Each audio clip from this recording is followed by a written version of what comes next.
Part 1 of our NFC East Preview is brought to you by SeatGeek. Let SeatGeek take the confusion out of your ticket buying experience. Instead of shopping dozens of sites all over the web, let SeatGeek do the work for you. Their app scans the web for the best deals to your favorite game, concert, or show and rates them on a scale of 0 to 10 to let you know if you're getting the best bang for your buck. Use promo code ACAA at checkout to receive $20 off your first purchase. That's 2 free beers at the stadium on SeatGeek. So what are you waiting for? That's promo code ACAA for $20 off your first purchase. SeatGeek. Life's an event. We have the tickets. Part 1 of our NFC East opponent preview is brought to you by MyBookie. Summer is the best time of year. We're talking vacation, the beach, lots of sun, and, of course, sports. Whether you like MLB, MMA, golf, or anything else, MyBookie is the place to bet. Their mobile site is so easy to use and allows you to make bets from anywhere. No hassle, no waiting line, no need to get off the couch. MyBookie wants you to have as much fun as possible this summer, and what's more fun than winning money while watching sports? Just visit mybookie.ag today to get started, then try your luck at outsmarting the odds makers. But wait, if you deposit with promo code BEARS100, MyBookie will give you a 50% deposit bonus. That's promo code BEARS100. At MyBookie, you play, you win, you get paid. My guest today is Curt Macysyn from GMenHQ, from Fansided.com. He'll be helping us out with the preview, and we talk about it all. We talk about Daniel Jones, what went wrong in 2018, and the fire sale with OBJ and Olivier Vernon, and the trades that the Giants made, and where they stand in 2019. So without further ado, myself and Curt Macysyn, let's kick it off. The 2019 AFC East Part 1 preview, starting with the New York Giants.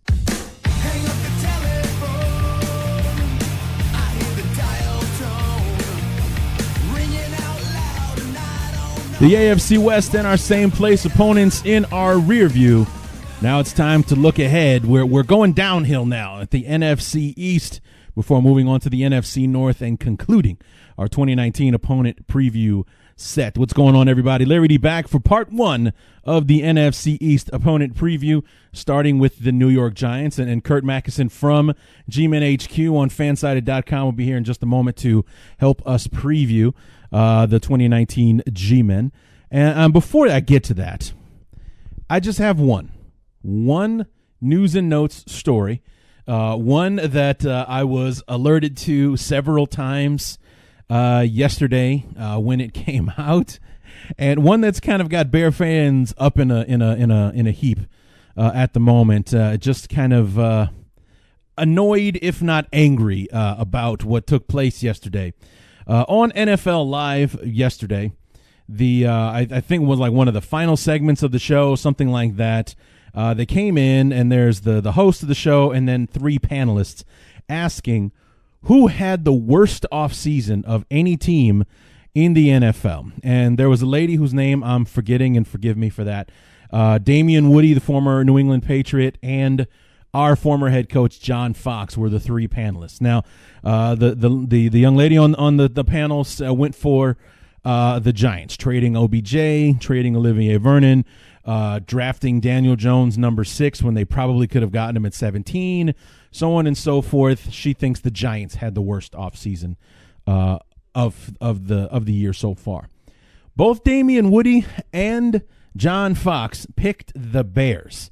Now, Damian Woody had a bit more legitimacy on his side, but still, both of those guys picking the Bears in general was insane. The saying that the Bears had the worst offseason out of anyone in football is a bananas idea.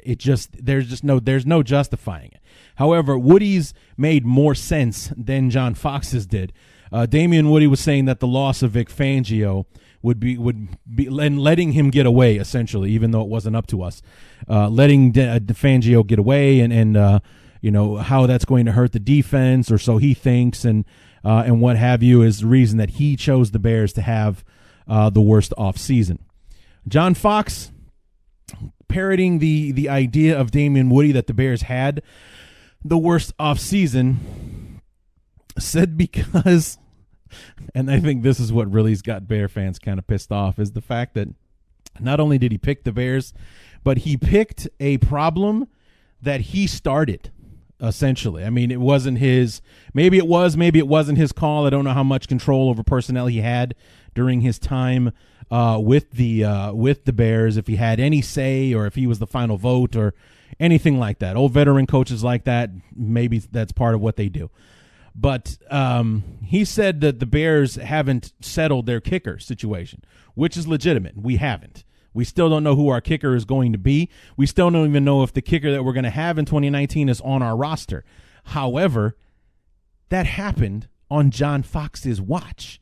Our problem with the kicker began with John Fox at the head coaching spot. He's the one that cut Robbie Gould. He's the one that let him go. So, and while I agree with that move, I still, to this day, agree with us cutting Robbie Gould at that time.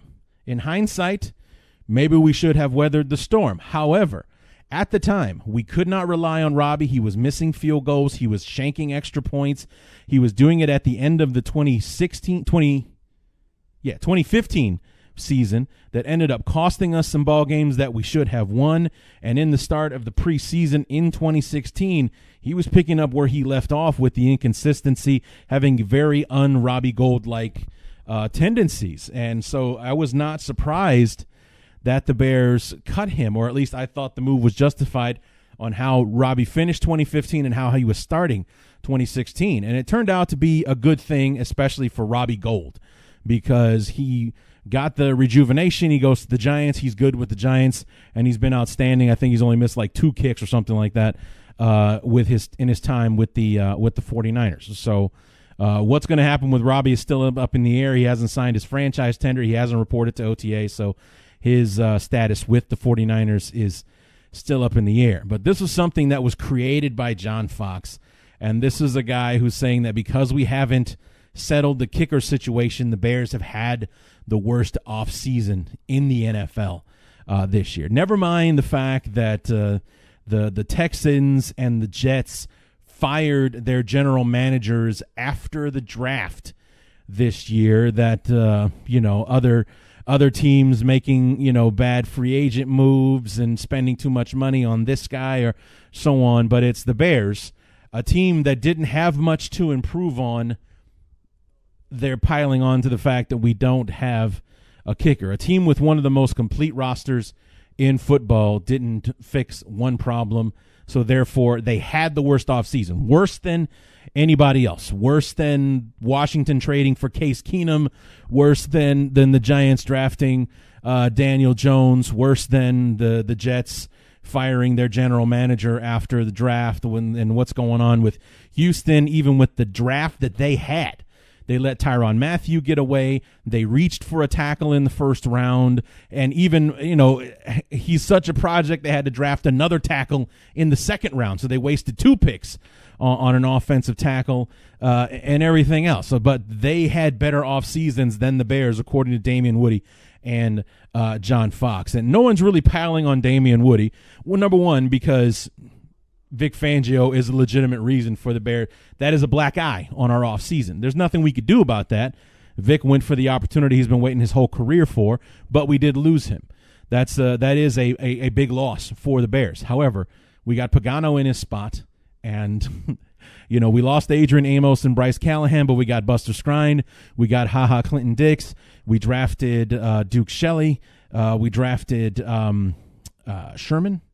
I think something like that. The 7th round pick. I'm forgetting his name. But we've got guys out there, and we're going to be okay. We're going to be fine. Like I said, we had one of the most complete rosters in the NFL. But according to John Fox, because we don't know who our kicker is yet, that is him saying that we haven't addressed the position, even though we've done nothing but address the kicker position during the offseason. We're just not settled on who our kicker is, and therefore, because we haven't made a decision on who the kicker is, then we've had the worst offseason in the NFL. It literally does not make any sense what he's saying. And then, like I said, the Bear fans, including myself, was like, well, he's the one who cut the kicker that started all these problems. We got rid of Robbie Gould. We went with Connor Barth. Connor Barth was a disaster. We thought we'd fix things with Cairo Santos, but He suffered an injury, and we had to let him go. Mike Nugent comes in, and I actually liked Mike Nugent. I wanted the Bears to keep him, but instead they let him go. They signed Cody Parkey, and that was a disaster as well. So we're still trying to figure out the kicker situation 3 years after the problem was created, but the guy who created the problem is saying that because we still haven't fixed it, therefore we had the worst offseason. Not a bad offseason, the worst offseason. So Bear fans are, not surprisingly, a little annoyed with John Fox and this sly little stab at the Bears that he's taking here. And, the next thing you know, he'll tell us that the Bears are going to lose because of Trubisky or something like that and whatnot. The guy is, he's just go away. Just go away, John. We're good. Don't talk about the Bears. Bear fans don't like it. So just, I would just let it go for a while. Because here's the thing, and this was something that actually Lauren Cox brought up on Locked on Bears, was that if you go back and you watch the clip, you'll see that as soon as John Fox starts talking, a graphic comes up that says John Fox picks the Bears, which means this was part of their pre-production meeting. This was something that they discussed before they went on air. This wasn't something that they were just flying off the cuff and giving a random answer. This was something they discussed ahead of time, and Damian Woody's like, well, I'm going to go with the Bears, and John Fox, you know what, I'm going to go with the Bears too. And this is why I'm going to go with the Bears, and so on and so forth. So this was something that was predetermined as far as they knew what they were going to say before they went out there and said it on the stage. So it wasn't like, he was just going off of what Damian Woody said in the segment there. But like, yeah, I'm going to actually go with the Bears because they didn't get a kicker.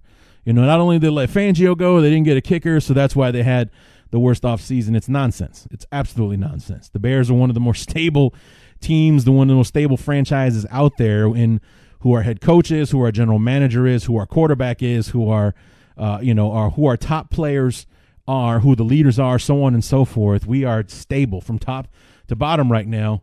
If we had a kicker, no one will be talking about the Bears at the moment, or at least not in the regard of having a bad anything in 2019. So take that for what you will. John Fox is still finding a way to dazzle and annoy Bear fans, and looks like he's going to continue that as long as he has a platform at the worldwide leader. So take that for what you will. John Fox, I don't like you, dude. I don't like you. So anyway, that's all we're going to do for news and notes today.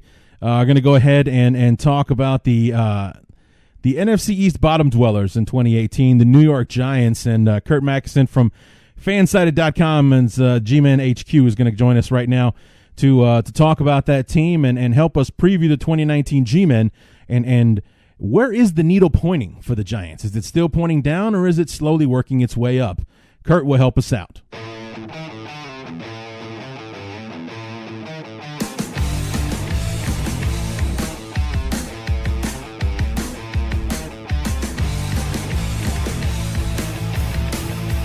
Part one of our journey through the NFC East has us stopping over in the New York, New Jersey area, home of the New York Giants. And here to help us preview the 2019 Giants from the GMenHQ, it's Curt. Oh, man, I didn't ask you how to pronounce your name. Macysyn? That you got it. Nailed it. From GMenHQ on Fansided.com. Curt, thanks so much for joining us tonight, man. Hey, my pleasure. And what we like to ask all of our new friends on the show, the same question is, A, where are you from? B, where are you now? Because that's almost never the same place. And then C, do you have a favorite memory as a fan of the G-Men? Okay, well, I grew up in northern New Jersey, so probably not too far from Giant Stadium, about 15 miles away. Okay. A place called Maplewood, New Jersey. I still live in New Jersey, but a little further south, but still in the region. Sure. A small village called Allentown, New Jersey, probably about 50 miles from Giant Stadium. So able to go up to a number of games during the season and see the Giants play. And then if I edge my way a little south, I start to get into Eagles country. So I am at the dividing line between Giants and Eagles territory. Yeah. How does that does that jibe at all when it comes time during the season as to which game you're going to get in your particular market? No. Okay. Thankfully. Yeah. I got the cable package that has the New York station. So nice. Yeah. So Okay. we make sure that. But I will tell you that I have one son who's a Giants fan and one son who is an Eagles fan of all things. And he's been disowned and was no longer in the house, right? That's how that works. Absolutely. and finally, your favorite moment as a fan? Well, you know, it's interesting.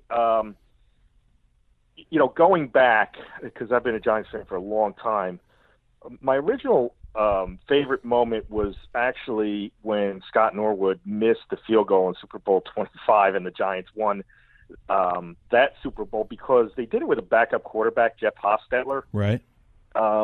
And everybody picked the Bills that year to win the Super Bowl. And it was really a testament to Bill Parcells' coaching and Lawrence Taylor, people like Lawrence Taylor, Carl Banks. Bill Sims got hurt, but he led them to a great regular season. And, of course, Jeff Hostetler was a longtime backup for the Giants, and he had his, moment of glory in that Super Bowl. And they had just a number of guys that just were likable guys. Otis Anderson, Mark Ingram had a great catch. Mark Bavaro was on that team. Pepper Johnson, just a number of Leonard Marshall, just a number of great guys that I really enjoyed watching play. But I'm going to give you one A as well, and that was the Plaxico Burress catch in Super Bowl 42. Nice. To beat the undefeated New England Patriots. I could watch that play over and over again. Yeah, that was a pretty cool moment considering how wide open he was at such a critical juncture in the game. Basically, all he had to do was not drop the ball. That's where, like, he had made the right move to get himself open, and Eli put it in just the right place to make the catch. All he had to do was not screw it up. And exactly. Yeah, and thankfully for you guys, it turned out just the right way, and pulled off the major upset there to win 42 Super Bowl 42. Super Bowl 42 it was huge. I mean, most people remember, the Chuck and Duck that Manning had down to David Tyree. Yeah, the helmet catch. But I just remember that sluggo route to Plaxico, and like you say, it was just so perfectly executed. I think is the real reason why it sticks in my brain as one of the greatest Giants moments of all time. Sure, and Super Bowl 25 for a long time was my favorite Super Bowl ever, aside from Super Bowl 20, of course. But the Giants were the underdog, even though they had squashed the dynasty that was the 49ers in the NFC Championship game, and Leonard Marshall damn near killed Joe Montana in that game. But just everything about it, like you said, O.J. Anderson, the story of Hostetler being this backup quarterback that seemingly just like the Giants just picked up where Phil Simms left off, and then the drama of the whole thing with Scott Norwood missing the field goal. It was, and it's to this day, it's still the closest margin of victory in a Super Bowl history, 2019 being the final score there. And the other thing about it was when I watched America's game about that, and I don't know if it was Belichick himself that was talking or it was the players telling Belichick's story and him having this wild theory that if we're going to win this game, Thurman Thomas is going to have to rush for over 100 yards, and everyone on defense is like, what? What are you talking about? We're not going to let that happen, when it would turn out to be a genius move and rushing 2 and dropping 9 to offset the K-gun offense that the Bills had. If you just play zone, he's got no one to throw it to. Let Thurman Thomas have his yards, and on the offense, they just wore the Bills down. These long, crazy drives, and that Mark Ingram catch you're talking about, where he broke 41 tackles to get a first down there. Just overall, just a great game. I remember it like it was yesterday. Yeah, it was a great game. And the other thing that they did, and you're absolutely right about the game plan, was to make sure that the Bills had to rely on the run more than the pass. but they also made a concerted effort to hammer the Bills receivers anytime they caught a pass or didn't catch a pass. And it was such a wonderful game plan, and not many people remember this, but there was, at that time in that game, there was only 1 week between the championship game and the Super Bowl. And I think that also helped the Giants in terms of game planning, because Parcells and Belichick, that tandem were just masters at either halftime adjustments to shut a team down in the second half, or game planning for teams. And like you mentioned, they also had a very physical offensive line that could, will itself offensively on a number of teams. But that was just such a great game overall. I mean, it was unfortunate the Bills lost 4 Super Bowls in a row because they were a very good team in their own right. Yeah. But to me, that was one of the greatest, probably top 5 Super Bowls I've ever seen. Sure. Not to mention in the era that the game took place in was a time that the Super Bowl was pretty much a joke, and it was at the time where the NFC had won like 18 Super Bowls in a row, and including the Giants, who had won Super Bowl 21, huge over the Broncos. The Super Bowl was usually over by halftime. The NFC champion was usually up by like 3 touchdowns, maybe 4 at halftime, and the second half was just a matter of finishing things out.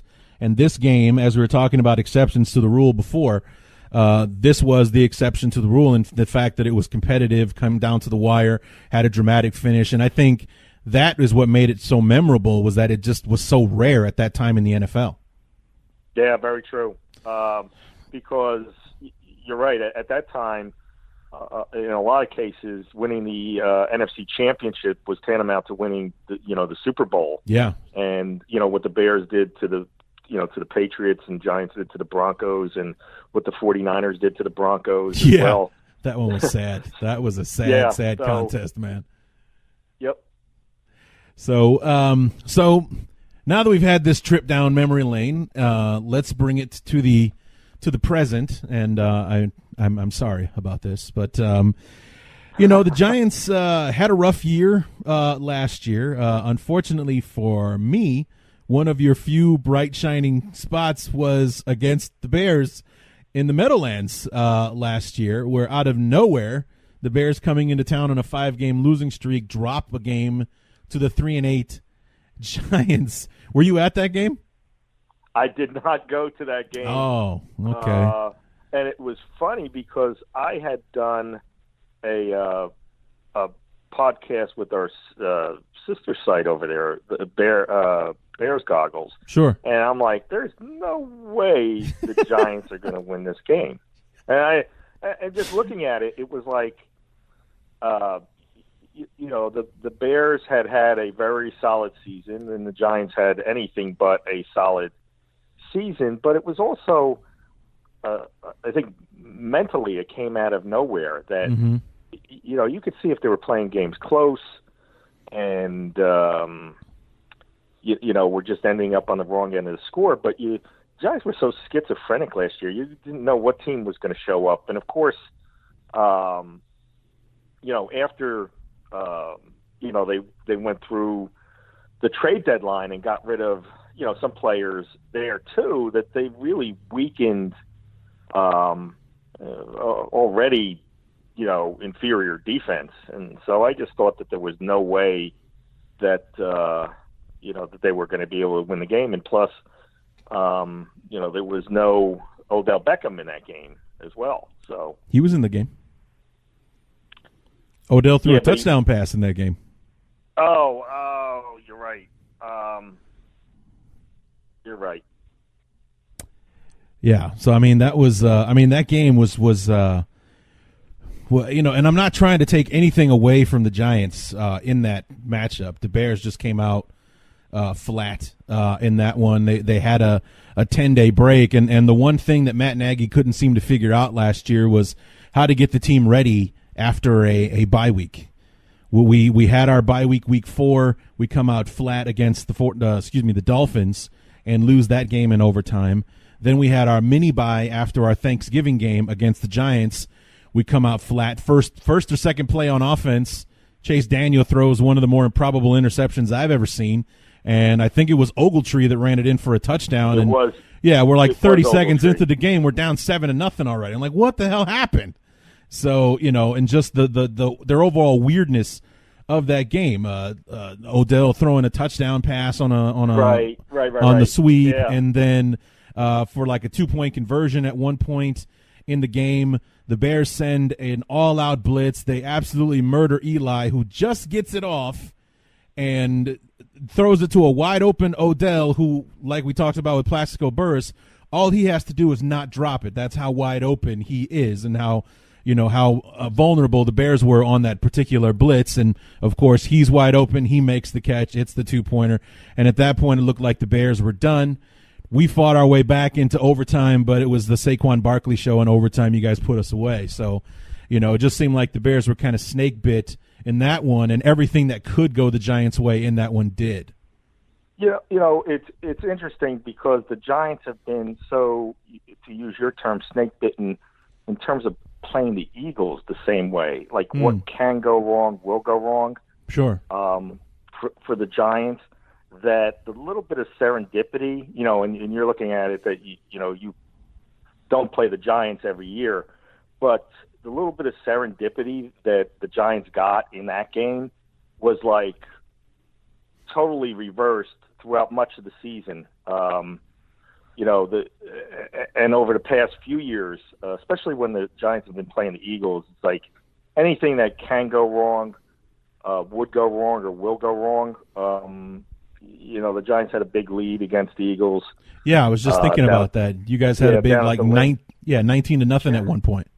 Yeah, and then just everything, went wrong, which is why, when I was thinking about the Bears coming in, having so much to play for, and really at that point the Giants not having a lot to play for, that even though, Chase Daniel was in at quarterback, that they would have enough, to get by. But I do think that the Ogletree interception pretty much, set the pace for that game. Right. And that, and the weather wasn't great, and having Saquon Barkley certainly, in overtime, did help out. But the Bears also did come back late in that game because the Giants' defense, was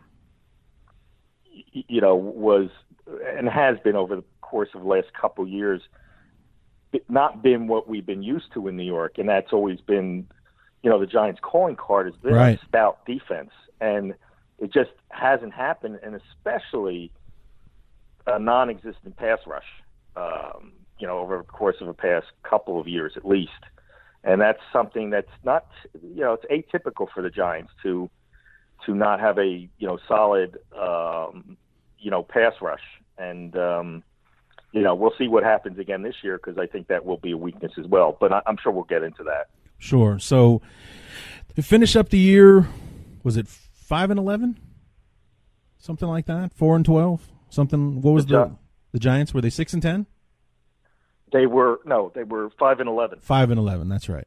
Yep. And head into the off season, and you mentioned they'd made some trades during the season where they looked like they were having a fire sale.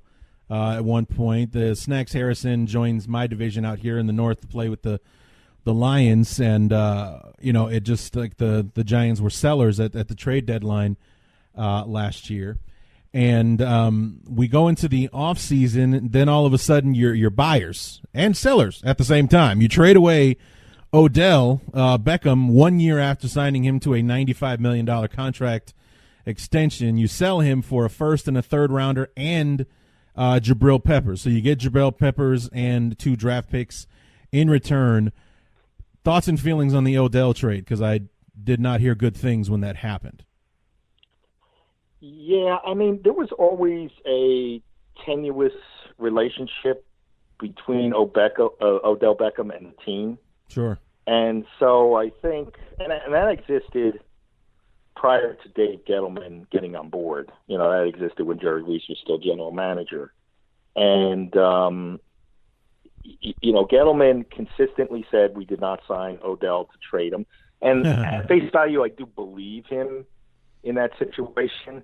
But I just think it got to a point where the Giants are a very conservative organization, probably much like the Bears in that way. And old school. I mean, the Mariners still own the team, even though it's half ownership, but they still own the team, so they're the founders.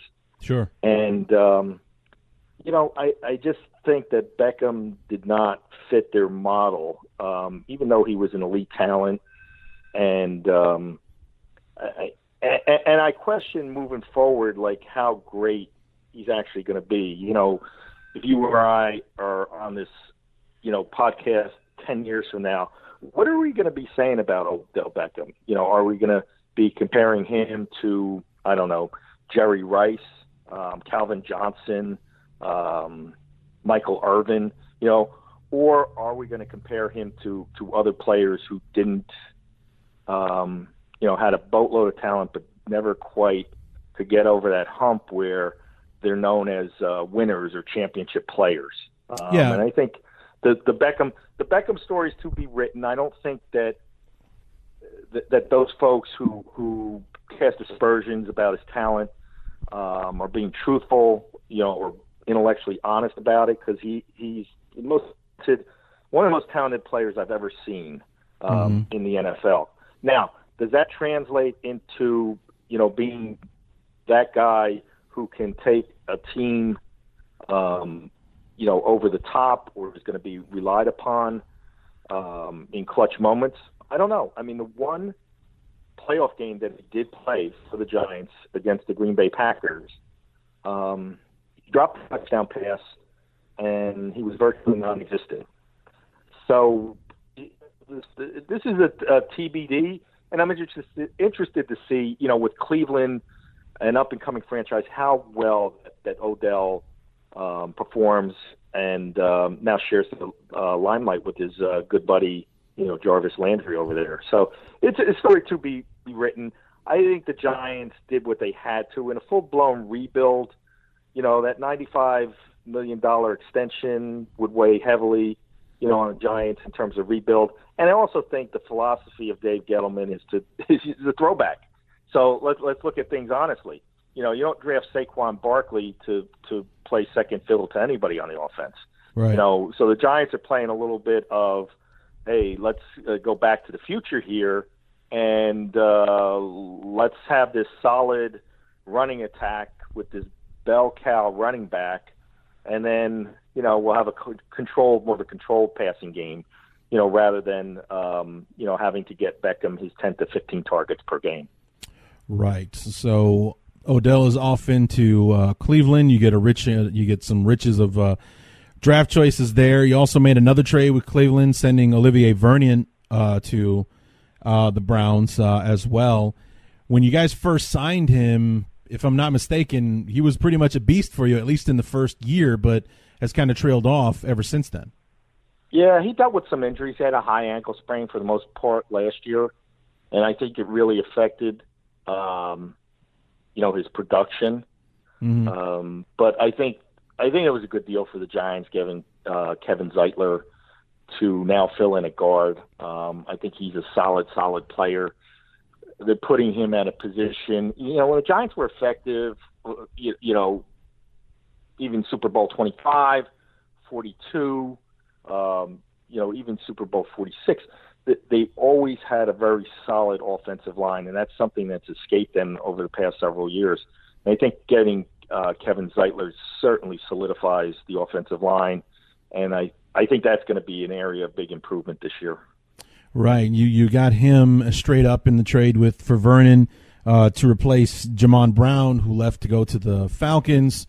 You signed Antoine Bethea to replace Landon Collins, who left for the Redskins, so you get to face him twice a year. That'll be fun. And, the Bears are in the same boat. We let Adrian Amos leave via free agency. He went to Green Bay. So we get to play him week 1 on national TV when the Bears host the Packers on opening night there. So we're in a similar situation there. You signed an extension with Sterling Shepard, and Golden Tate is signed away from the Eagles, so there's your new passing game there. And then you signed Mike Remmers away from the Vikings to play tackle. Is he going to be a starter for you guys? Yeah, all indications he's going to be the starter at right tackle. Slotting Zeitler at right guard. There'll be a bit of a competition at center this year. They have John Jalapio coming back. Spencer Pulley also, played some center for them last year. Second-year man Will Hernandez, left guard, and then left tackle is Nate Solder. So I think the unit would be much better. Removal of Eric Flowers from the equation. Probably we could flip the coin. Eric Flowers or Eli Apple was the worst pick in the Terry receiver, but neither of them for high never turned out to be anything close to what was expected. Right. So we move on to draft night, and this is something that I'm very interested to hear about. You guys had you had two going into the draft. You ended up making a deal at the end of the first round to get a third, so you end up with 3 first-round picks, but I'm sure you know which one I want to talk about, and that would be your first pick at number 6, where the Giants didn't really surprise anyone by taking a quarterback, but it's the quarterback that they chose and when they chose him, and that being Daniel Jones, the quarterback from Duke. Were you amongst the congregation of fans who were basically spewing hellfire and brimstone after he was selected? I like Daniel Jones, and I liked him pre-draft. Mm-hmm. I just was not of the mindset that they were going to select him at number 6, right? Which I think is a tremendously, gutsy move. But I liked him. He if you look at his film, he's accurate. The Duke Blue Devils dropped the most passes in college football last year. Huh. So you have to take that into consideration when looking at Jones's stats. The other thing that I think he gives them is something that hasn't been there in the last 15 years during the Manning year, and that's mobility at the position, which I think is so critical now. Mm-hmm. So I have high hopes. In all honesty, my opinion would have been this, and I'm interested to see how it plays out. And I guess, thankfully for Dave Gettleman, Josh Allen is now in Jacksonville, and so that's probably as far away, from New York as you're going to get from an NFL standpoint. Sure. So he's not going to be, he's not going to be playing them, as we mentioned, twice a year like Landon Collins would be. But I just think with their pass rushing woes, and I mean, except for the Oakland Raiders, the Giants were next to last in sacks in the NFL. So I just look at bypassing Josh Allen from Kentucky in that situation because I really thought he was a consensus top 3 pick.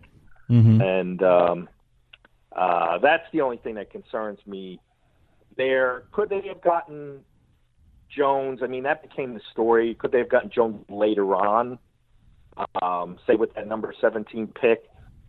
There are schools of thought out there. I kind of think they could have, honestly. And in all honesty, I'm not thrilled with the Dexter Lawrence pick at 17 either, because how many space eaters do you need in the middle, given the fact that the Giants have Dalvin Tomlinson and they have B.J. Hill there already. So I wasn't going crazy over the Jones pick like some people, because I actually do like his skill set. But at number 6, I have some questions about that. But hey, listen, at the end of the day, if the guy turns into a franchise quarterback, nobody's going to remember any of this. Right. But if he turns into a bust, everybody will remember it. So of course. It is. Yeah. It's a monumental gamble on the part of Dave Gettleman. No ifs, ands, or buts. But I don't think it's a given that Jones is going to stink. And I look at some point now they're going to transition from Manning to Jones this year is my prediction. Okay. When that happens, and he's a bright guy, it's going to be similar to the situation they had when Kurt Warner was on the Giants and they transitioned to Eli Manning. And I think it's going to play out about the same way. Giants did it, I think, in week 11 when they transitioned from Kurt Warner to Eli Manning. I look at something similar happening this year. It's Manning's last year, and I think the only benefit, or one of the only benefits you have in taking a quarterback in the first round, is you get that player at a steep discount for 5 years. Now you look at what the Eagles did with Carson Wentz. You get those first 5 years at a steep discount. Manning's making $23 million. This year, once that comes off the books, they certainly can use that money in other areas. So, I think this is the year for the transition, and probably Eli's, swan song here in New York. So, in my estimation, from what I was learning watching the various unhappy YouTube videos of Giants fans when that selection came about, some people not so much worried or concerned with who they did pick, but more so with who they didn't. And a lot of people, Giants fans, wanted Dwayne Haskins from Ohio State. If you're going to take a quarterback, take him, not Daniel Jones. That would be the better way to go. And then not only did they not take Haskins, but he landed in division with the Redskins as well. So this could be a mistake that comes back to hurt you twice a year for the duration of their careers. And their careers will be compared to one another, especially when they go head-to-head. Yeah, very true. And let's also not forget that the MetLife co-tenant has one Sam Darnold, who was available for the Giants the previous year. So there's that as well. So there are a lot of storylines to cover with this. I was not as high on Haskins. Haskins has a strong arm, but I believe that this era in the NFL requires a mobile quarterback. And that's not to say a running quarterback, but a mobile quarterback. And that is not Haskins' strong suit. And so I'll be interested to see how well he does. My guess is, Alex Smith is not playing this year. Colt McCoy is coming off, an injury, as well. That's going to be a wide open competition, in Washington. Wouldn't surprise me to see Haskins come out and be the starter week one.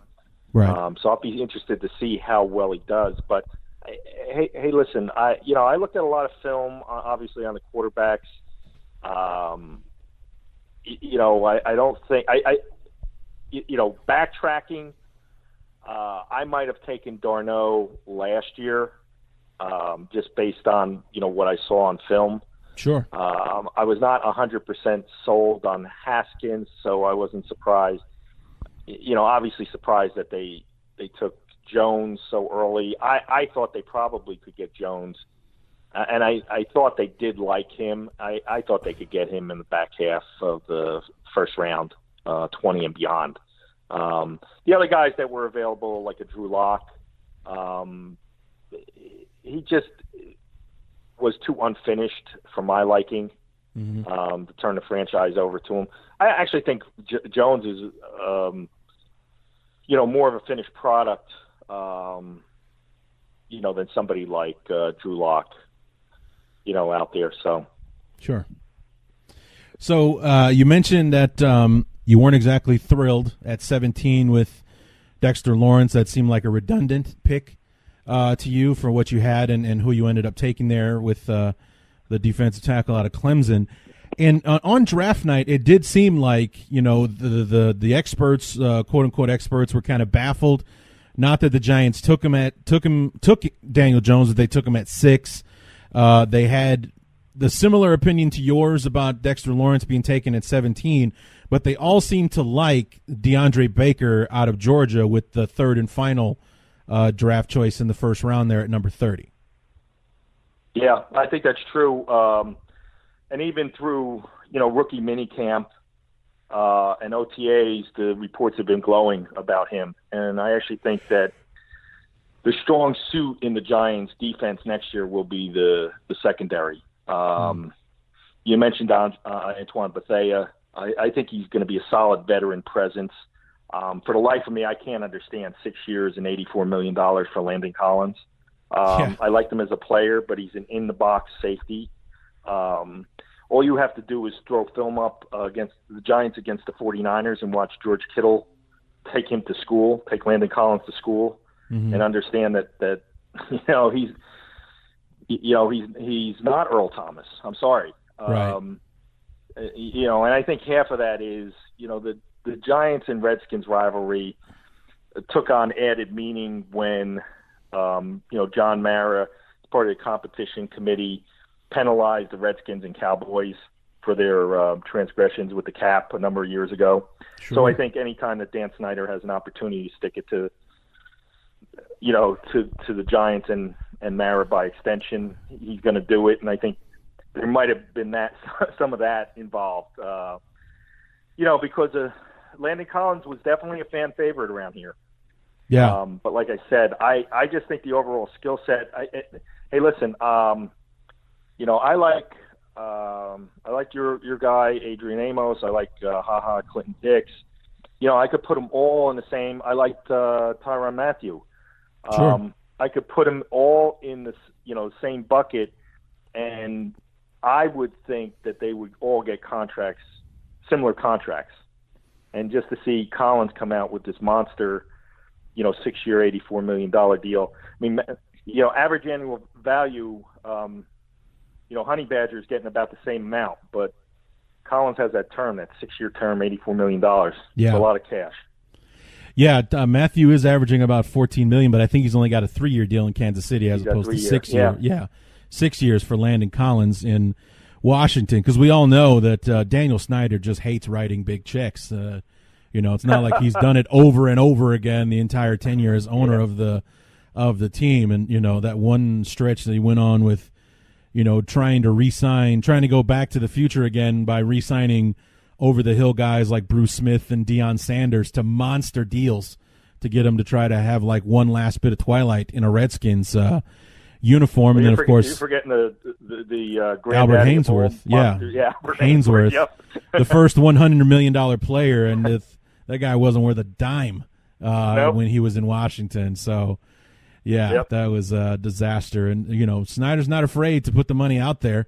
He was the first one to step ahead when Josh Norman became available, when the Panthers finally removed the franchise tag. And the guy didn't even have to have lunch with another team. He already had a $75 million deal with the Redskins. The guy is not shy with his pocketbook, that's for sure. So, Landon Collins getting a deal like that is, for Snyder, it's just money, apparently, because he has no problems throwing it around. Yeah, and like I said, there's only so much value you can put on leadership. People are like, oh, he's a defensive leader. He was. There's no question. He was a solid locker room presence. But to me, at the end of the day, it's mostly about production. And, I just don't see it. But once again, time will tell. Maybe it'll be on this podcast 7 years from now, and we'll be saying, that contract was really worth it. In which case, I'll say, I knew that was going to happen. Yeah, of course. We were geniuses. we thought, Yeah. So the rest of the draft, day 2, day 3, the Giants take a couple of more corners. Julian Love in the 4th round, Corey Ballantyne in the 6th round. You got a linebacker out of Wisconsin there, another receiver in Darius Slayton. I don't know why that name sounds familiar to me. Out of Auburn. You got an offensive tackle and another defensive tackle in the 7th round out of Kentucky and Syracuse, respectively. What can you say about the rest of the draft class there? Well, Ballantyne, as you know, Ballantyne did get shot, the night after the draft. He was the one. Okay. Yeah. Okay. Yes. But comes from Division II, Washburn, right. Which is in Kansas. And just looking, and he was invited to the combine, and just looking at, his skill set, man, the guy is very athletic. So I hope he recovers recovers completely so we can see really what he has. But I think he's an interesting, prospect. I'm not that high on Love. I think sometimes Notre Dame players get overvalued. And I think that Love is a very intelligent player, but I think intelligence only gets you so far in the NFL if you don't have the skill set. Sure. And watching a lot of his film, he was in the right. No doubt, he's in the right places. But I worry about strong, physical wide receivers at the NFL level who will now take advantage of his more limited, skill set. So we'll see down the line.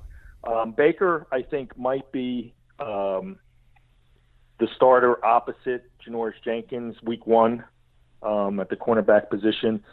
He's apparently plays bigger than his size, so he's a very physical corner, which I think is great in the NFC East. Yeah. And they also have a supplemental pick from last year, injured his shoulder, a guy named Sam Beal. And so he might end up at the slot. I think they're talking about him or Ballantyne or Love ending up at the nickel spot, and then obviously one of the other guys if they go into a dime package. And even sticking with the secondary, I'm excited to see how Peppers does. Right. He's a local. Yeah, he's a local guy. Yeah. He's a local guy at a Paramus Catholic. It's not too far from Giant Stadium. Obviously went to the University of Michigan. Mm-hmm. I think he's very athletic, and I think he will help also in the return game for the Giants on punt returns. So I am excited about that. That aspect of the Odell Beckham trade for sure. I think is going to pay some dividends. So we'll see. So those guys, Bethea essentially is replacing Landon Collins. Peppers has a little bit of easier, of course, because he's just replacing Curtis Riley, who was a real, bust for the Giants last year. In the last game of the, regular season against the Cowboys, it looked like he purposely whiffed on a tackle against Blake Jarwin. And people were calling it a business decision. So in other words, he didn't want to get run over by, yeah. So I do think the back end of the defense is going to be much improved. Yeah, it sounds promising. In terms of the linebackers, it's to be determined. How well that those guys perform, but I just don't see improvement in the pass rush. I just don't see it. If they slot in Dexter Lawrence to basically replace Damon Harrison, so he becomes the run stuffer. But, then who are your pass rushers? They're depending a lot on Lorenzo Carter, who's a second-year man from Georgia, outside linebacker. Sure. To be their pass rush. And we'll see. It's a lot to put on to a second-year player. But that's what their hope is, at this point, is that he's going to take a monumental leap forward and provide a solid pass rush, for the Giants. They also have veteran Kareem Martin, who, in my opinion, was a big disappointment. A lot has been made of James Betcher and coming over from Arizona, the Cardinals, and implementing his defense with the Giants. I know he didn't have a whole lot to work with, but in a lot of games I wasn't blown over by the game planning either. So I'm interested to see how Betcher does this season with a few more NFL parts at his disposal. So speaking of coaches, how are you with Pat Shurmur at the moment? Because to be honest with you, when the 2017 season ended and it was time for the Bears to start looking for a new coach, Matt Nagy was at the bottom of the list of candidates that the Bears were rumored to be talking to. And I was grateful because the last couple of times that we've had a coaching vacancy to fill, we've never interviewed or hired the guy that I liked. And Pat Shurmur was interviewed. He was the person that I liked because he took the polished turd that was Sam Bradford and made him into an NFL level quarterback, and was leading the Vikings to a playoff team and all that kind of stuff. Imagine what he could do with someone who was naturally talented like Trubisky, and he was somebody that I was really hoping the Bears would latch on to. Now it turns out the Bears made the right choice with Nagy, but Shurmur lands in New York with the Giants. How are you feeling with Shurmur after the first year? After the first year, yeah, I put a big TBD on Pat Shurmur. Okay, I like him. I like a lot of the things that he says, except what still sticks in my craw is the win-loss record last year. Sure. And I think for NFL coaches, the proof is in the pudding. And I really didn't see a leap forward anywhere in the operation.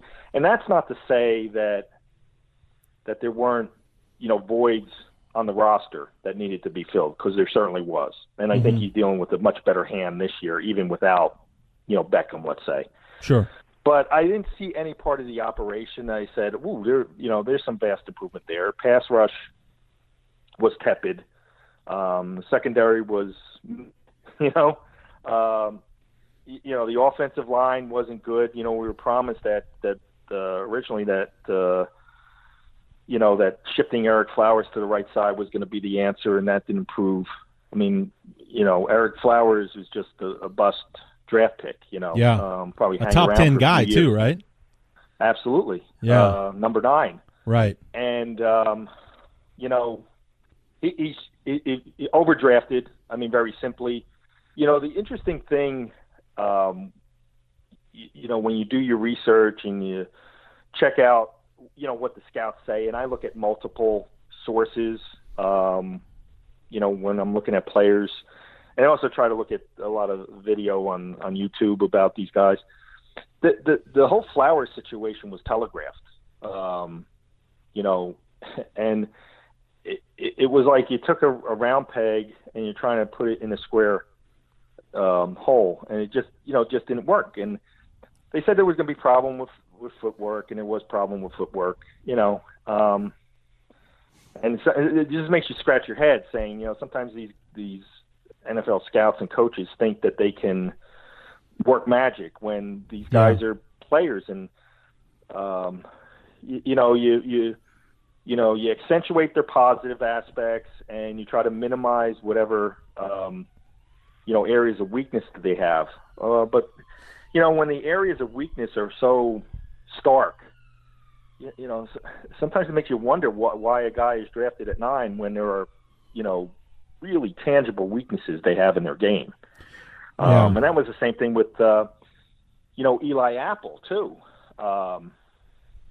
Because you can only project so much. So if I'm going out to draft, and I know we're coming full circle on this, but it's kind of why I do like Daniel Jones, because I think there's a certain amount of projection in his game. Okay. But I also think if you look at the film, there was a lot of good stuff that I saw on film that he did with a less than stellar receiving cast and offensive line down there at Duke. So I see some projection there, but I also saw some really solid play at the college level, with him. And to me, that's the union you want to get, is a solid college player that can project even better at the next level. But, the Giants have done that a few times where they've taken college players high and they just don't project well to the NFL. And there was no secret that guys like Apple and Flowers really had weaknesses to their game and were overdrafted, no ifs, ands, or buts. Right. But, in one case, they were caught flat-footed by, the Bears jumping ahead of them and getting Leonard Floyd. I was going to say that, yeah. Yep. So that's how that happened. So it kind of spoke to Jerry Reese's lack of planning. They were having a plan B, when that situation occurred. Jerry Reese didn't make any trades, and that's the one thing that Gettleman has brought to the Giants. He's willing to wheel and deal.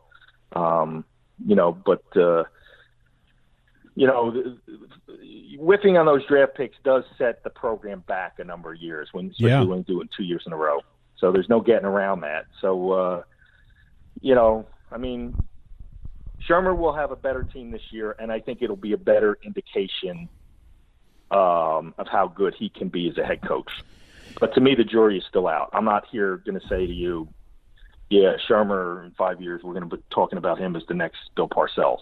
I'm not convinced yet. Sure. I mean, you talk about the situation that he walked in on, and then after a slow start last year, the Giants start selling off pieces to the team as well. It is kind of hard to judge a coach's effectiveness when he didn't have the best hand to begin with, and then you start taking away his cards midway through the game, kind of thing. So it's, I would agree with you that it's probably a little early to talk about the legacy that will be Pat Shurmur's time with the Giants, but that can only be the case for so long. So absolutely, but I think those guys are tied together. Those guys being Gettleman and Pat Shurmur. So sure. To the extent that one or the other is going to fail, that I think it brings them both down. To be honest with you.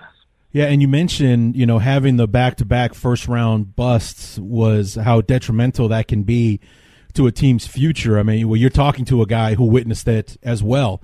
After the Bears went to the Super Bowl in 2006, losing to the Colts that year, 2007, our first-round pick was Greg Olsen, and then followed by a bunch of guys that basically never had anything resembling an NFL career. Our second and third-round picks didn't even make the team. And then we did pretty much the same thing again. In 2008, our first-round pick was a bust. Our second-rounder was Matt Forte, so that worked out. And then going forward from there, 2009, 2010, we had no first-round picks because of the Jay Cutler trade. Our first pick in both drafts was a third-round pick that became nothing on both sides. So that's 4 drafts right there where we basically had close to zero return on our draft picks. And then the Greg Olsen, we traded him away practically for no reason, and he becomes an all-pro in Carolina and has the career that we were hoping he would have in Chicago. So and that's what ended up sinking Jerry Angelo in his time in Chicago, was that the guy could bring people in. He signed Julius Peppers and everything. He wasn't adverse to getting people to come to Chicago, but he couldn't draft to save his life, or at least from 2007 until his time ended in 2011. He strung together five drafts that netted the Bears close to nothing. So when it does that, it can really, really hurt a team and set them back for a much longer than you would think. Yeah, and I think you also mentioned something that's key and was a real Achilles heel under Jerry Reese, and that was, these third and fourth round picks that are to me important roster fillers, in that hey, once in a while you'll catch lucky and you'll draft an all pro in that situation. Okay, sure, that's but at the end of the day, these guys have to be rotational players.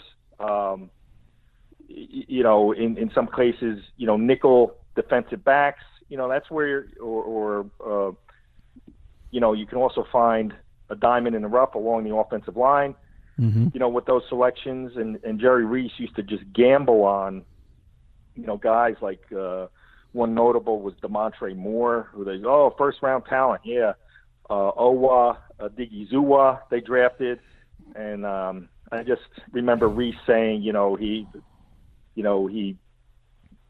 something about his physical attributes. So the guy was cut and he was a physical beast, but he wasn't a good football player. So looks like Tarzan plays like Jane. Exactly, 100%. And that had a cumulative effect as well. So the idea that Reese's claim to fame was getting Beckham after a bunch of teams passed on him, but that only take you so far. Right. I mean, and you mentioned those mid-round picks. That's actually something that Ryan Pace, our current GM, has excelled at in his first several years in Chicago. Jordan Howard, who we just traded away to the Eagles, was a 5th-round pick for us. He was a beast. Tariq Cohen, one of the more exciting players in the league right now, 4th-round draft choice. One of our starting defensive tackles, Bilal Nichols, 5th-round pick last year. So this is a guy that's making day 3 count for the Bears. Yep. And if you're missing on all those picks, I mean, those are going to be developmental guys. Maybe they end up being special teams players until they can earn a spot on the roster. But like you said, they have to contribute somehow. Like we have a safety on our team, DeAndre Houston Carson. The guy's never been more than a special teams player, but he's been a good special teams player, and that's why the Bears brought him back this year. So, I mean, that's a somewhat decent return for a 6th-round pick, because not all 6th-round picks can beat Tom Brady. Yeah. So yeah, not many are going to be Tom Brady, but yeah, that's and the other thing too is your undrafted free agents as well. In terms of bringing those, some of those guys in, if you can get one or two that are going to end up making your roster, it makes that draft all that much better. So I think, in total, it's just going to be interesting, because this draft, even though I think on balance was a very solid draft for the Giants, nobody's going to remember anything except how well Daniel Jones does, as quarterback. But I think it was a solid effort for Gettleman, getting some of these guys. But we'll see down the line, what happens with Daniel Jones, and that's how that'll be Gettleman's legacy. I mean, he's 67 years old, so I can't imagine that he's going to be, we've got a 10-year plan in existence, right? To get to the playoffs. So this will pretty much be seal his legacy, and I think they're probably grooming. Giants hate change, and I think they're probably grooming assistant general manager Kevin Abrams to take over, after Gettleman departs.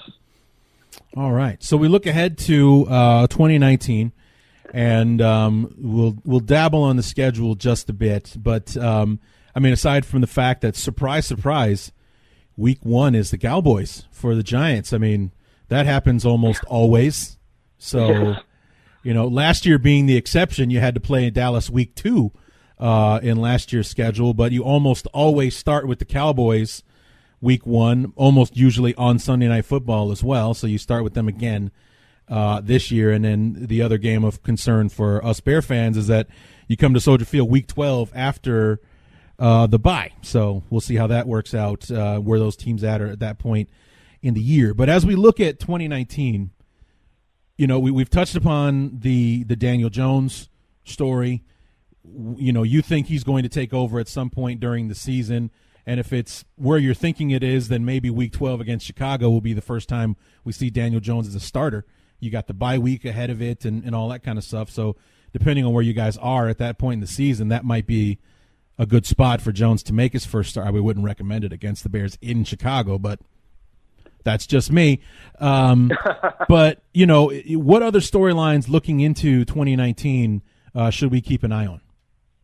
I think there are a couple things that I have an eye on. One is going to be offensively, without the overwhelming specter of Odell Beckham. That, I don't want to say cloud over the offense, but he was just such an overwhelming presence that I'm interested to see. First of all, they extended Sterling Shepard, right? Signed Golden Tate, so Tate is now going to take Shepard's spot in the slot, hypothetically. Shepard's going to shift to the outside. He does have a solid skill set. How's that transition going to go? I think that's going to be a big key for the Giants. So if Shepard can move in there, in that position seamlessly, he's not going to have Beckham-like stats, quite frankly, because he isn't as talented as Beckham, but he is talented in his own right. So that's one storyline for me. Second storyline is offensively is Evan Ingram, tight end. We've heard about how this guy is going to create mismatches. Ran a 4.42 40-yard dash at his NFL scouting combine. So we know he's got a high skill set. The only problem is, how solid is he as a tight end, as a functional 3-down tight end? Or can they get him, enough touches in the passing game where he is now effective, say in the slot as well. I think that's where Shermer is going to have to prove to me he's that offensive genius. Is let's take a look at Evan Ingram's statistics after this year and see if we can get him more touches since Beckham's not around, and what that translates into. Ingram has had problems dropping the ball too, so we'll see. I mean, now it's time for him to step up and show that he's worthy of that being that first round selection, for the Giants. I think another storyline is going to be the cohesiveness of that offensive line, given the fact that they're going to be, predominantly depending upon, Saquon Barkley to carry the load there. I would think if everything goes right, and I do think this offensive line will be much improved, that Saquon Barkley will lead the NFL in rushing. Okay. I think there's no ifs, ands, or buts about that. He's the most talented running back in the league, 91 receptions last year, so he does it on the ground and through the air, and he's going to be the focal point of this offense. Do you think, quick? I think those stories. Yeah.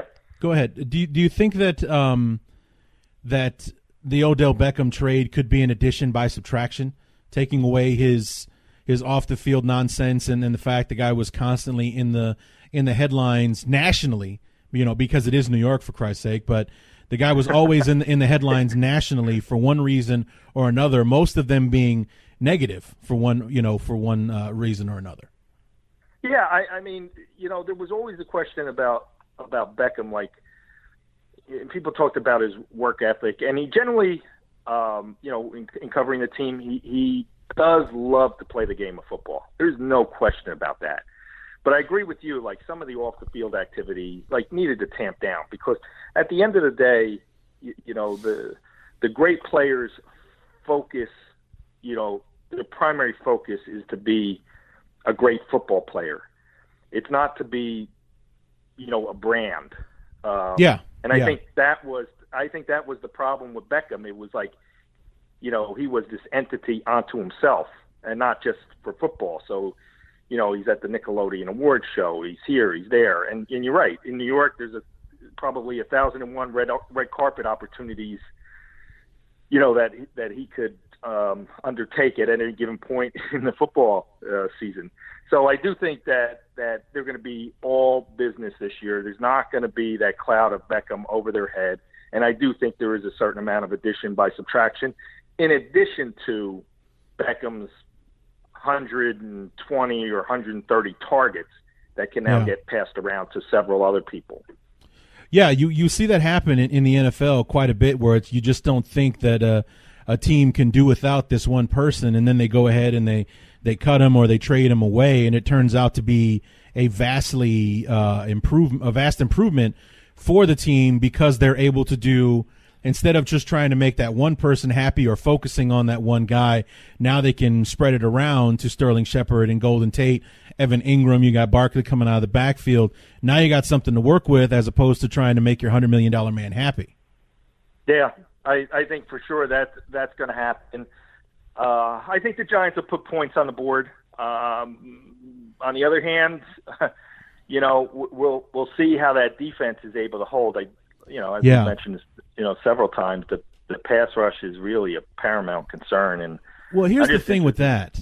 I'm sorry to interrupt, but it's when it comes to defense, it's such it's a chicken and the egg kind of thing, like which one came first, kind of thing. And it's just, can an improved secondary help your pass rush, or do you need a good pass rush to have a good secondary kind of thing? Because we've talked about, as we've gone through the Giants and the moves that they've made, the one first round pick that seems to be a consensus good pick by the experts, quote unquote, being Baker in the first round. There, you got Jabril Peppers, you have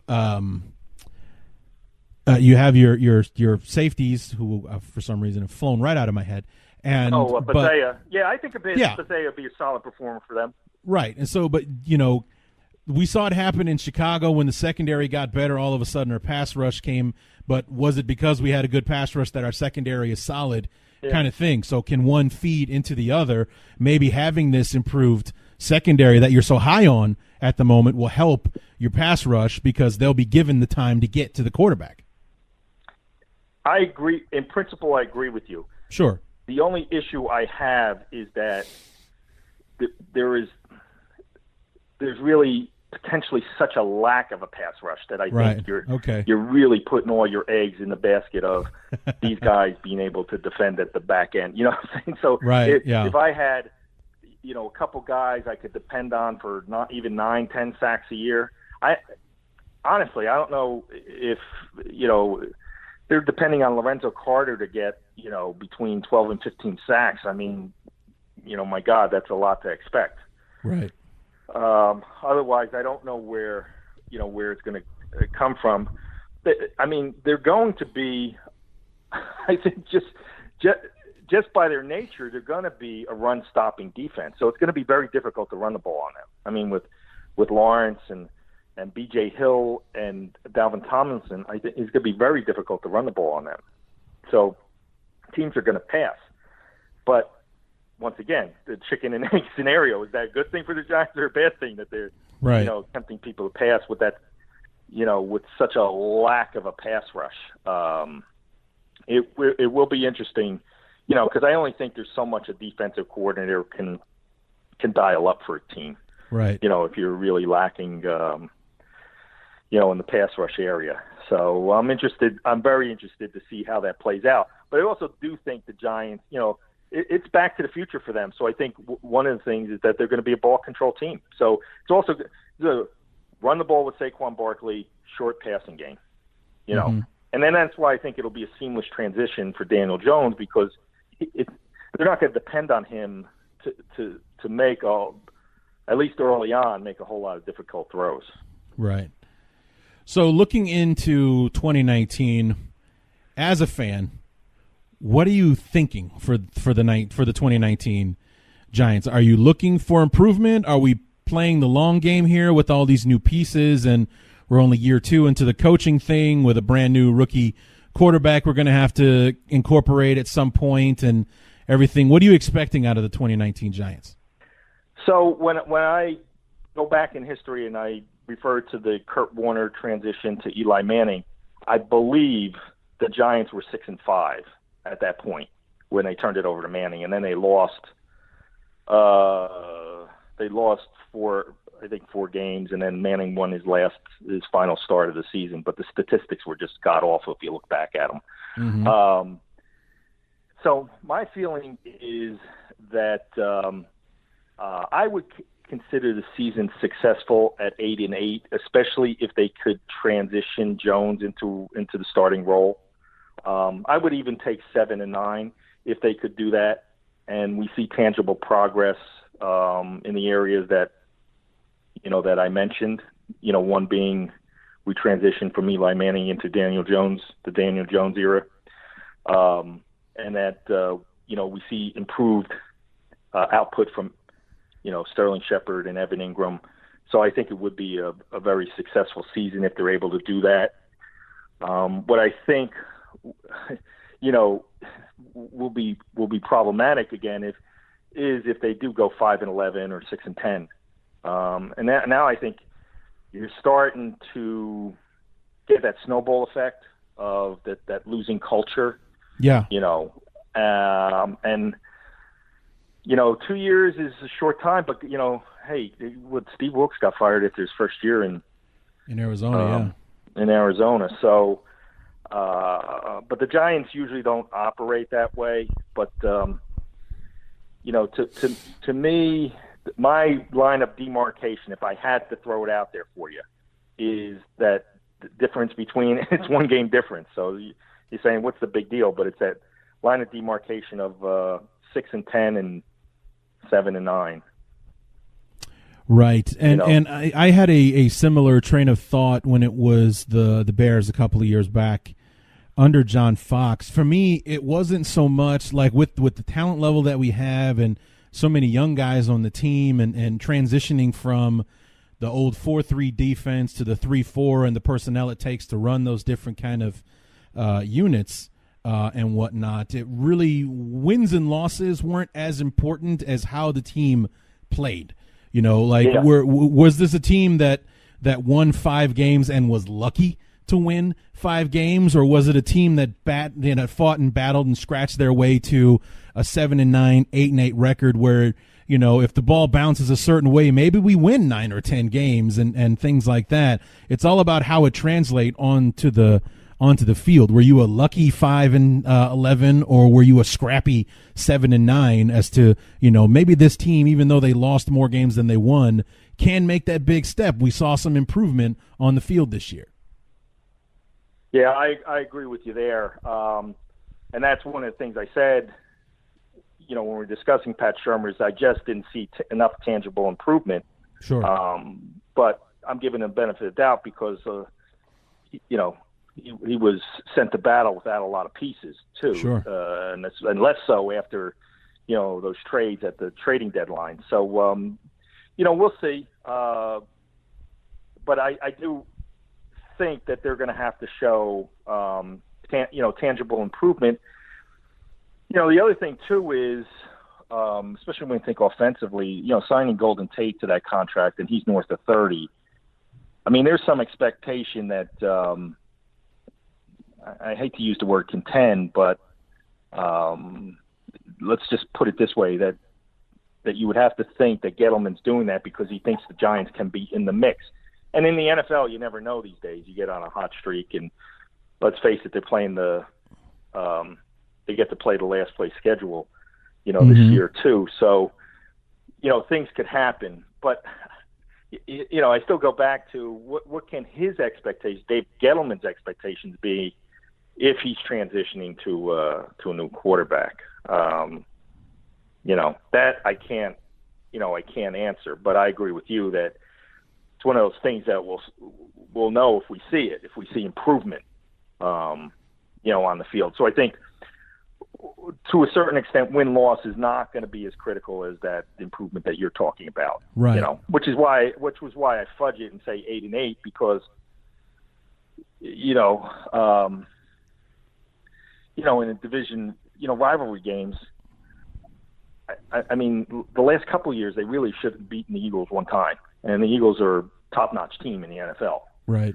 So if you start splitting games with the Eagles and Cowboys, which the Giants can do, I think 8-8 is very attainable. Sure. For them. But I think the other thing too, from a Giants fan standpoint, he's got to break this curse of the Eagles. I mean, it's just been uncanny lately. Yeah, I talked to I talked to my Eagles guy last week, and he mentioned in the last. He said that Donovan McNabb has as many wins since 2004 in the series, and he hasn't been on the team since 2008 or something like that, as Eli Manning does, to kind of give the how the scales have tipped in that rivalry. A guy that hasn't played in the rivalry for the better part of a decade has just as many wins as a guy who's been in the rivalry the whole time. Yeah, yeah, and I mean, in 2017, I mean, they snatched defeat from the jaws of victory down at the Link, and they did the same thing. They did the same thing last year too. Right. But thing was it? I'm trying to think. Jake Elliott. Yeah. Kicks this field goal for the ages. At a time where the Giants had the lead, and not only give up the lead and get the game tied, now the Eagles win it because Eli Apple blows a coverage, goes for an interception. Now gives them a chance for, I think it was a 61-yard field goal. So, I mean, there's been a lot of serendipity on the Eagles' part. I mean, they have to understand that. So I'm just waiting for that kind of curse to the football gods to smile upon. Because the Giants have definitely deserved the better fate in playing the Eagles than they've gotten in the last, few go-rounds. So, like I said, if you can split with the Eagles and Cowboys or even split with one of those teams, I think 8-8 is very attainable. I mean, I think they can sweep the Redskins. Yeah. Along the way, I think they'll cobble together some good periods of time. One huge Achilles heel that we didn't talk about are the bad starts that the Giants have gotten off. Sure. In September. Yeah. And, like we always say, you can't win the division in September, but you certainly can lose it. Yeah. And you just can't come out of the gate 0-4, 1-3, 1-4, and expect it to end. Yeah. Yeah, was it 2016 or 2017? They started like 0-8, 0-9, and they had that toilet bowl. Coughlin's, Yeah, that toilet bowl game with the 49ers where somebody's got to win because you know. I guess we could go to a tie, but generally you have to think that one of these lousy football teams is coming away with a win today. So, you know, it's exactly. where the rubber meets the road kind of thing. Something's got to give here. So, you know, and that's always kind of been part and parcel of like it's like this wishful thinking that hasn't come close to coming true. You know, like Eric Flowers is going to turn into a Pro Bowler, or you know, that offensive line has been their Achilles heel, I think, for at least the last 3 to 4 years. So that has been buttoned up. So that bodes well for starting the season effectively, because they're just going to feed, Saquon Barkley, and I think it's going to be a short, controlled passing attack. Even with Manning in his probably twilight last season. Yeah. So is that was going to be my last question for you? Is that something that you're hopeful for, that this is the end of the Eli Manning era, that you can move on to Daniel Jones, for better, for worse? We let Eli move on and let the Giants' fate be without him for once? Yes. Okay. I'm not going to equivocate on that, because to me it was like it's tantamount to me being a Yankees fan and watching Derek Jeter. And there's the Derek Jeter you remember, and then there's the 40-year-old Derek Jeter. Sure. And Father Time is undefeated. Undefeated. Yep. And we've seen some decline in Manning. Did he have a great supporting cast? The answer is no. Mm-hmm. But his play had, all the people get on you when you try to speak the truth, and you have to be honest that Manning's play has declined as well, which is a function of age. Happened to his brother. Yeah. At some point will happen to Tom Brady. Who knows when? But yeah, who knows? It'll happen. And I'd like to see Manning have a successful year, then transition to Jones, and I think give him a nice send off, and much appreciation for the 2 Super Bowl wins that the detractors say was dumb luck, but the Giants don't have 2 Super Bowl wins without Eli Manning under center. Right.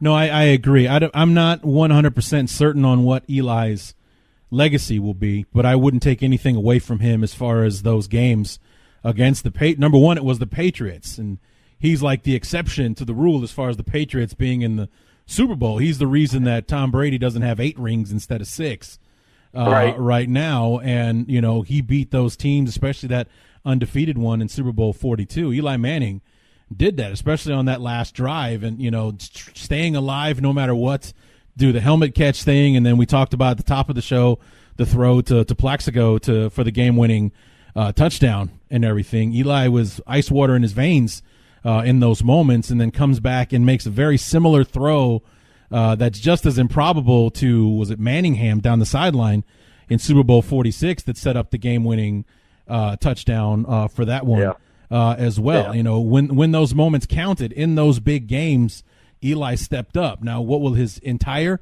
legacy be? Is he a Hall of Fame quarterback and all that kind of stuff? We could probably argue about that all day long, but all I know is that in the moments when it counted, Eli was there for the team, and he was a big reason on why they won. Yeah, and I think it is going to be debatable, because especially if he crosses over that below 500 threshold. Yeah. Then it's going to be real fodder for debate. Whether that's fair or unfair. Like you said, we could argue it, debate it for hours. But sure. I think that's going to be an issue. So it will be interesting to see what the 1-loss record is at the when it's all said and done. Yeah, and if it's going to be a transition to Daniel Jones, I can't say that he's probably going to be south of where he wants to be on that one if they eventually turn the reins over to Daniel Jones this year. You would think, but like I said, I just reminded you, they were 6-5 when Warner turned it over to Eli. So that's true. You never know if that's the direction, and I think these guys are pretty adamant that they're getting a little upset because the media in New York is saying that they don't have a plan, and that's kind of sticking in Dave Gettleman's craw. Sure. So I think, they drafted Jones to play sooner rather than later, especially with the 6th overall pick. And I think he's a bright guy. And like I said, I think it's going to be controlled passing attack. So it's not going to be a huge, heavy lift for him. Coming in, I think the changeover will be tough psychologically for a lot of Giants fans. But I think on the field, it might even be easier than we suspect. Okay. Well, Curt, this has been fun, man, talking the Giants with you. We'd love to have you back in, Jesus Christ, 5.5 months when we play again. November 24th, week number 12, is when our teams are slated to bash heads in Soldier Field. So we'd love to have you back then. Where can we keep up with you in the meantime? You can look for me on GMenHQ.com. All right, so there he is, Curt Macysyn from GMenHQ. And I'm Go ahead. Also on Twitter at CurtMac23, in case anybody hears this and says you're completely wrong about Eli Manning. Right, and you're drinking the Kool-Aid back in Daniel Jones, dude. You're out of your mind kind of thing. So, who are you on Gettleman's payroll? There you go. There you go. I've had that one time, too. All right, Curt Macysyn, Fansided.com's GMenHQ. Thanks so much for joining us, man. Hey, my pleasure.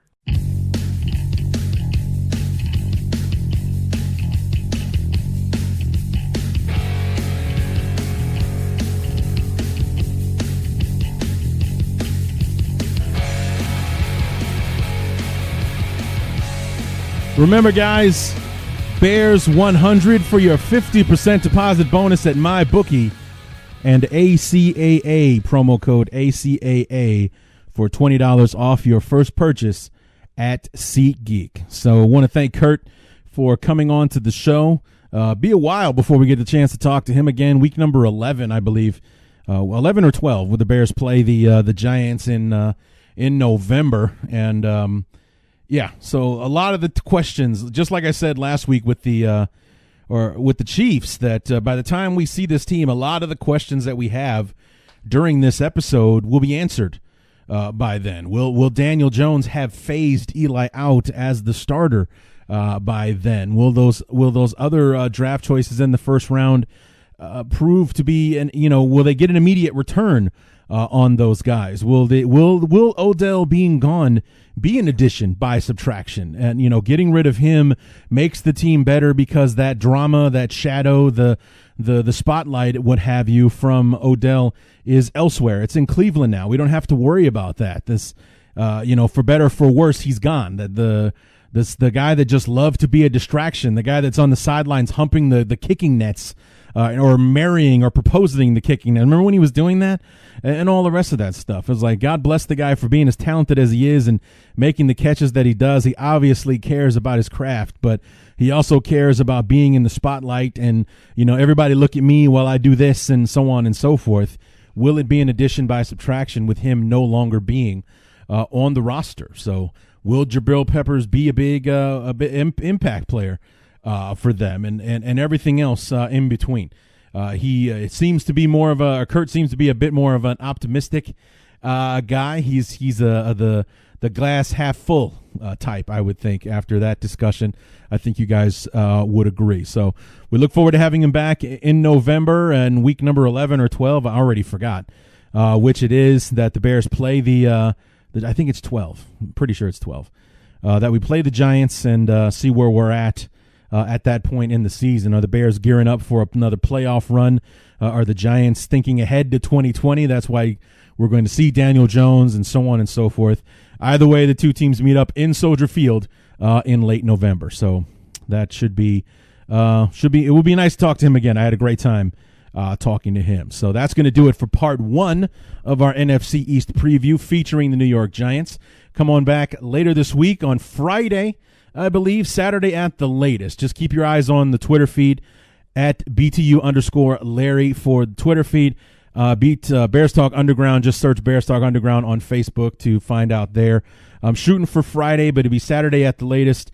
That part number 2 featuring the Washington Redskins will hit the airwaves for us. And Ian Cummings from Rigo's Rag, the website and the podcast, will be joining us to help preview the 2019 Redskins. So looking forward to that. The Redskins started 6-3 last year. I think a lot of people forget how good they were at the start of the year, how strong their start was, because all people remember was the horrific leg injury for Alex Smith, how it derailed his season, possibly his career, and then the season went down the tubes with the Redskins after that. Injuries galore, pulling quarterbacks off the street, including Mark Sanchez. It was a bad situation with the Redskins. They started 6-3, finished 7-9, so they went 1-6 down the stretch. So they were a first-place team, or at the very least a wild card team, and then Alex Smith gets injured, and it all went down the tubes from there. So we'll have Ian on the show to talk about what happened, where things went wrong. Is it as black and white as losing